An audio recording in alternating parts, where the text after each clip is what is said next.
Dead zones are low oxygen areas of rivers, lakes, and streams. Dead zones are determined when oxygen level drops below 2 parts per million. Dead zones form when runoff contaminated with fertilizer causes the rapid growth of phytoplankton that decay and cause a drastic drop in oxygen. Nearly 41% of the nation's agriculture occurs in Arkansas and other U.S. states along the Mississippi River. Each year, contaminated runoff from these states causes the world's largest dead zone to form in the Gulf of Mexico. Dead zones aren't just a problem in the Gulf. Here in Arkansas, they're becoming a common problem every summer. If nothing is done, our native wildlife and plants could be gone forever. It is possible to stop a dead zone. And we can do it. But how much will we lose before we figure it out? Our mission is clear. We need to identify which areas in the state are at the highest risk of forming dead zones and show the community how we can work together to solve this problem. So here's where we started.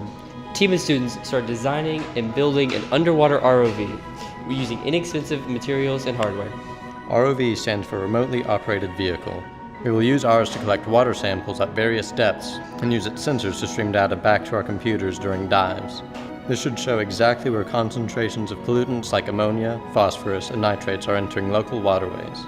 If we show where these low-cost ROVs are viable, communities all across the country could easily monitor water quality better, faster, and more frequently than they currently are.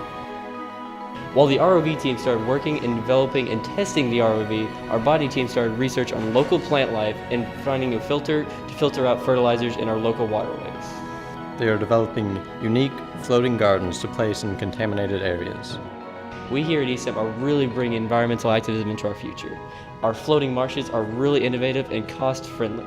They're great for local communities to prevent pollution and formation of dead zones in our suburban areas. This project has the ability to grow every year. Arkansas has so many waterways. Using the ROV we build, we can travel the state and identify danger zones. We can do this. Using some random parts at our local hardware store can help stop the spread of dead zones. We're showing that young people can use STEM to solve an environmental issue. Our work shows that kids can be a part of the solution, not part of the problem. Next year, we'll build another one, then another one, until the whole state is cleaning up their waterways using robotics and STEM. How cool is it that even though these kids don't live anywhere near an ocean, they're making a difference thousands of miles away?